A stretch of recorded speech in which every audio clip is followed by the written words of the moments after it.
প্রভু তোমাদের সহায়। লূক রচিত মঙ্গল সমাচার।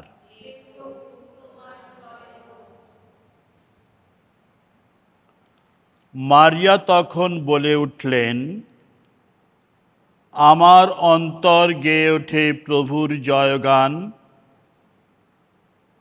আমার পরিত্রাতা ঈশ্বরের কথা ভেবে প্রাণ আমার উল্লসিত। তার এই দীন দাসীর দিকে মুখ তুলে চেয়েছেন তিনি।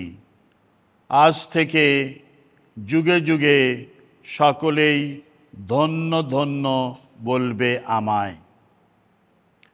আহা, আমার জন্যে সর্বশক্তিমান কত মহান কাজই না করেছেন। পুণ্য, আহা পুণ্য তাঁর নাম।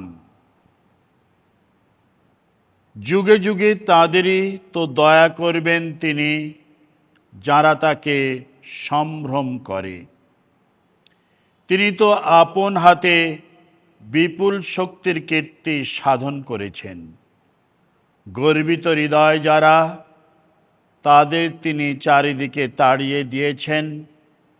যত নৃপতিকে সিংহাসন থেকে নামিয়ে এনেছেন, আর দীন মানুষকে তিনি বসিয়েছেন উচ্চ আসনে। ক্ষুধার্তকে পরম দানে পরিতৃপ্ত করেছেন তিনি, ধনশালীকে ফিরিয়ে দিয়েছেন শূন্য হাতে। আমাদের পিতৃপুরুষদের কাছে তার সেই প্রতিশ্রুতি রক্ষা করে তিনি তার সেবক ইসরায়েলের সহায় হয়েছেন। স্মরণে রেখেছেন আব্রাহাম ও তার বংশের প্রতি তার সেই চিরন্তন করুণার কথা। মারিয়া এলিজাবেথের কাছে প্রায় 3 মাস রইলেন। তারপর তিনি আবার নিজের বাড়িতে ফিরে গেলেন। প্রভু যীশু খ্রিস্টের মঙ্গল সমাচার।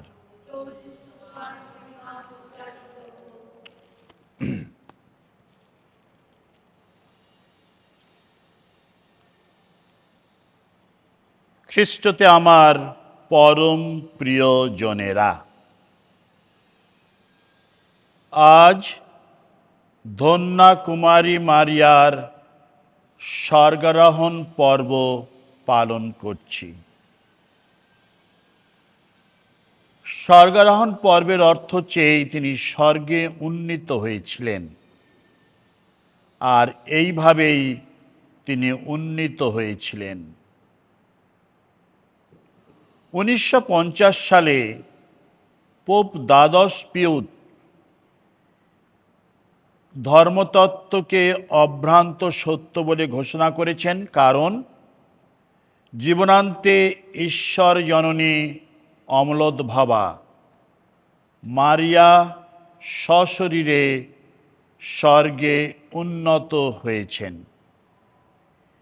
এই মহান সত্যকে পোপ দ্বাদশ পিউস অতিরঞ্জিত করে বিশ্বাসের মধ্য দিয়ে খ্রিস্টমণ্ডলীর কাছে আবেদন করেছেন, বিশ্বাসী মানুষরা যেন তাকে এই গ্রহণযোগ্য বলে মনে করেন। এই 15ই আগস্ট যখন আমরা ধন্যা কুমারী মারিয়ার স্বর্গারোহণ পর্ব পালন করি, সেই সঙ্গে আমাদের মনে পড়ে যায় আমাদের দেশ ভারতবর্ষের কথা। ৭৯তম ভারতের স্বাধীনতা দিবস, সেই ইংরেজ আমল থেকে আমরা রক্ষা পেয়েছি এবং সেই বৈদেশিক শাসন আমাদেরকে আর মুক্ত করতে পারছেন না। ভারত দেখেছে অনেক নরনারীর শহীদের পর স্বাধীন ভারত, আর এই দ্বৈত অনুষ্ঠান কুমারী মারিয়ার স্বর্গারোহণ পর্ব এবং ভারতবর্ষের ৭৯তম স্বাধীনতা দিবস দুই মানুষকে প্রকাশ করে মুক্তি আর পরাধীনতার কালো অন্ধকার থেকে নত হয়েছে। ঠিক সেই দিক থেকে যদি আমরা দেখি, আমরা দেখব দ্বিতীয় শতাব্দীর মহাচর্য আইরেনিয়াস সুন্দর করে মা মারিয়ার সম্বন্ধে বলেছিলেন যে তিনি অর্থাৎ মারিয়া হলেন নবীনা হবা। কিভাবে? সৃষ্টির প্রাঙ্গণে আমরা দেখি সেই হবাই ছিল পরমেশ্বরের আপন, আর সেই কিভাবে তিনি তার আপনজন হিসাবে তাকে রক্ষা করেছিলেন। সেই মারিয়া হয়ে উঠেছেন আজ নবীনা হবা। তার মধ্য দিয়েই এই আক্ষরিক অর্থ সেই মুক্তির শাসন থেকে আমরা রক্ষার জন্যই মা মারিয়া হয়ে উঠেছেন আজকে আমাদের কাছে পরম দেও। আর ঠিক সেই ক্ষেত্রেই আমরা দেখি যে ধন্যা কুমারী মারিয়া স্বর্গারোহণ এবং ভারতবর্ষের ৭৯তম স্বাধীনতা দিবস আমাদের কাছে এক উল্লেখযোগ্য বিষয়। এই দুই আমাদেরকে স্মরণ করিয়ে দেয় মুক্তির ইতিহাস।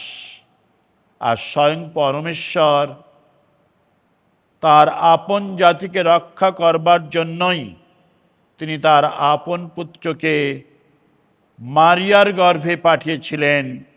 আর তিনি মারিয়ার গর্ভে থেকে সঞ্জাত হয়ে মানুষের রক্ষার জন্য তিনি তার প্রাণ বিসর্জন দিয়েছেন।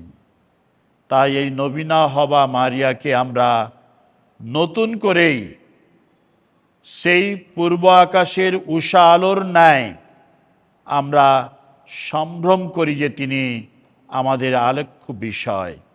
আর তার মধ্য দিয়েই আমরা দেখি নবীনা হবা।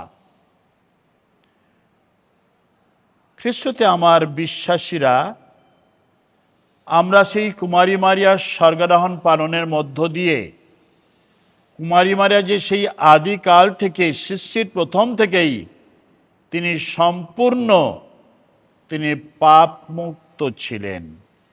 আর তাই পরমেশ্বর তাকে অমলত ভাবা ঠিক সেইভাবেই তাকে আলাদা করে রেখেছিলেন যাতে তিনি সেই পাপের মধ্য দিয়ে নিমজ্জিত না হন। তাই তিনি আজকে সশরীরে তিনি স্বর্গে উন্নীত হয়েছেন, যা তার প্রাপ্য পুরস্কার। তাই যিশুতে আমার বিশ্বাসীরা আমরা সেই মা মারিয়ার প্রতি গভীর বিশ্বাস আস্থা রেখে আজকে স্বাধীন ভারতবর্ষের প্রতি চেয়ে দেখে আমরাও যেন স্বাধীনভাবে সেই মা মারিয়াকে সশ্রদ্ধ প্রণাম বিশ্বাস অগোচরে রাখতে পারি। তিনি যেন তার সেই আঁচলের মধ্য দিয়ে তার সন্তান সন্ততিকে সেই বীরাঙ্গনা বীরদের তিনি আঁকড়ে ধরে রাখতে পারেন তার স্বর্গরাজ্যেই। আর সেটি আমাদের প্রার্থনার মধ্য দিয়ে আমরা তার কাছে এই ভিক্ষা চাই। তাই আসুন যিশুতে আমার বিশ্বাসীরা সেই মা মারিয়ার প্রতি গভীর বিশ্বাস এবং আস্থা রেখে স্বয়ং পরমেশ্বরের মহান কাজ সমাধার জন্যই আমরা মা মারিয়ার এই স্বর্গ উন্নয়ন পর্ব মহাসমারোহে পালন করে তার সেই বিশ্বস্ত সেই আস্থা ধর্মতত্ত্বকে আমরা স্বীকার করি যে তিনি আজকে সশরীরে স্বর্গে উন্নীতা হয়েছেন। এই সত্যকে প্রকাশ করবার জন্যই খ্রিস্ট ধর্মের প্রতি সেই আশ্বাস আমরা রেখে এখানেই আমরা সমাপ্ত রাখছি আমাদের অনুষ্ঠান। ধন্যবাদ।